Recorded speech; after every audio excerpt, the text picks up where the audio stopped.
गुरुर्ब्रह्मा गुरुर्विष्णू गुरुर्देवो महेश्वरः गुरु साक्षात् परब्रह्म तस्मै श्री गुरवे नमः। श्रोता वक्ता श्रीराम समर्थ। नमस्कार, मी प्रज्ञा दर्भे आणि मी वैदेही दर्भे। अध्यात्म साधना या YouTube चॅनलवर आपलं मनापासून स्वागत आहे। गीतेचा मंत्रार्थ याच्या पहिल्या भागाला आपण अतिशय उदंड प्रतिसाद दिला, त्याबद्दल आपले मनापासून आभार। खरं तर करते करविते आमचे सद्गुरू आहेत, आम्ही निमित्त मात्र आहोत। जसे अर्जुनाच्या रथाचे लगाम भगवंताच्या हाती होते, तसेच आमच्या संसार रूपी रथाचे लगाम आमचे सद्गुरू श्री ब्रह्मचैतन्य गोंदवलेकर महाराज यांच्या हाती आहेत। आधी आपण मागच्या भागाचा थोडक्यात आढावा घेऊया।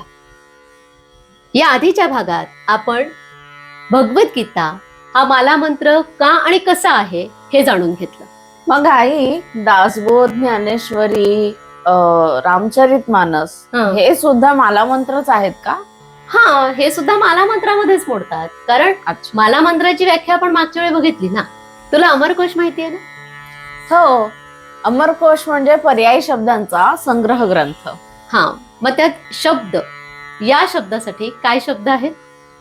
शब्दे निनाद निनद ध्वनी ध्वन रवस्वनः। हा, शब्द निनाद निनद ध्वनी ध्वान रवः स्वनः, या ज्या सगळ्या शब्दांच्या छटा आहेत ना, या भगवद्गीतेमध्ये एकत्रित परिणाम साधतात। कसा? आपण मागच्या वेळी नाही का नागपूरचा एक अनुभव बघितला, हजारोंच्या संख्येने एकत्र गीता पठण झालं। हा, आणि त्या शब्दांचा परिणाम म्हणून ही एनर्जी 3 किलोमीटर पर्यंत पसरली होती। हो, ही आहे ध्वनी लहरींची शक्ती। आणि 11व्या अध्यायाच्या वेळी सगळ्यात जास्त फ्रिक्वेन्सी जाणवली, कारण श्रीकृष्णाचं वचनच आहे, मद्भक्ता यत्र गायंती तत्र तिष्ठामि नारद। आता आई, भगवद्गीतेचं बीज, शक्ती आणि कीलक याचं गुपित नक्की काय आहे हे मला आणि आपल्या प्रेक्षकांनाही जाणून घ्यायची उत्सुकता असेल। तुझी जिज्ञासाच मला बोलायला प्रवृत्त करते। आधी आपण बीज मंत्र बघूया। नक्कीच। एका बीजामध्ये संपूर्ण वृक्ष सामावलेला असतो।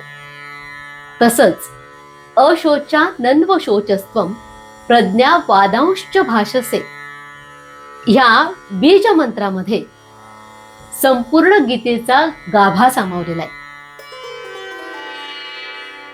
या मंत्राचा अर्थ आपण पुढे बघणारच आहोत। तत्पूर्वी मला हे सांग की गीता निर्माण का झाली? अर्जुनाला झालेला मोह। मोह म्हणजे काय? मोह म्हणजे मोहमाया, वासना, इच्छा इत्यादी। तुला असं वाटतं का की अर्जुनाला राज्याचा, सत्तेचा मोह झाला असावा? नाही, मला तरी असं नाही वाटत। हा, कारण संस्कृत मध्ये मोह या शब्दाचा इतका सीमित अर्थ नाहीये, तर मुह मोह असा धातू आहे। मोह वैचित्य असं म्हणतात। मोह म्हणजे काय? तर विचारांचा गोंधळ किंवा अज्ञान। अर्जुनाला इथे मनामध्ये गोंधळ निर्माण झाला होता, म्हणजे आपली जी विवेक बुद्धी असते ती बुद्धी विवेक सोडून जेव्हा स्वार्थाकडे वळते तेव्हा मोह निर्माण होतो। म्हणजे समर्थ म्हणतात ना, अति स्वार्थ बुद्धी नरे पाप साचे। पुढे ते असंही म्हणतात, घडे भोगणे सर्वही कर्मयोगे मतिमंद ते खेद मानी वियोगे। म्हणजे त्यांनी तर मतिमंद असा शब्द वापरलाय। खरं तर अर्जुनाची स्थिती ही अशीच होती। सिदंती मम गात्राणी मुखंच परिशुष्यती वेपतुश्च शरीरे मे रोमहर्षंच जायते। शरीरातले त्राण गेले आहेत, तोंडाला कोरड पडली आहे आणि अंग भीतीने थरथरत आहे। तर अशी ही अर्जुनाची स्थिती होती। तिकडे धृतराष्ट्र, तो तर पुत्रप्रेमाने अंधा झाला होता, त्यामुळे त्याला वेगळा मोह झाला होता। म्हणजे ज्ञानेश्वर माऊली तर धृतराष्ट्राचं वर्णन करताना म्हणते, पुत्र स्नेहे मोहितू दोघंही आपली विवेक बुद्धी हरवून बसले होते. गोंदवलेकर महाराज यासाठी अगदी व्यवहारातच उदाहरण देतात. ते म्हणतात की मित्राशी गप्पा मारण्यात गाडी चुकली काय, किंवा शत्रूशी वाद घालण्यात गाडी चुकली काय, नुकसान एकच. तसं धृतराष्ट्राचा मोह काय आणि अर्जुनाचा मोह काय, नुकसान एकच. थोडक्यात काय तर सत्सद विवेक बुद्धी हरवून बसणं म्हणजे मोह. तर आता तूच मला सांग, अर्जुनाला मोह झाला होता म्हणजे काय झालं होतं? यावरून तरी मला असं वाटतं की अर्जुनाला असा गोंधळ झाला होता की ज्यांच्या अंगाखांद्यावर मी खेळलो असे माझे भीष्म पितामह, ज्यांनी मला विद्या दिली असे माझे गुरु द्रोणाचार्य, यांच्याशी मी युद्ध कसं करू? हा, पण हे त्याचे वैयक्तिक शत्रू होते का? नाही, पण रणांगणावर मात्र ते त्याचे शत्रू होते, कारण ते अधर्माकडून होते. अगदी बरोबर. म्हणजे हे युद्ध स्वार्थामुळे झालेलं नव्हतं, तर धर्मसंस्थापनेसाठी झालेलं होतं. हो, पण अर्जुन हे मानायला तयार नव्हता, म्हणून त्याचा गोंधळ उडाला. यांना मारावं की मारू नये, यांच्याशी युद्ध करावं की करू नये, अशी त्याची द्विधा मनस्थिती झाली. आपली सुद्धा कधी कधी अशीच द्विधा मनस्थिती होते. हा मार्ग निवडावा का निवडू नये, असा आपल्या मनाचा गोंधळ होतो. अगदी छोट्या छोट्या गोष्टींचे कधी कधी आपल्याला डिप्रेशन येते. म्हणजे साधी घरातली कूक एक दिवस आली नाही तर आपली चिडचिड होते, आदळापट सुरू होते. हो, त्यावेळी आपण अर्जुनाच्याच जागेवर असतो. म्हणूनच अशोचा नन्व शोचस्त्वं प्रज्ञा वादांश्च भाषसे हा गीतेचा बीज मंत्र आहे.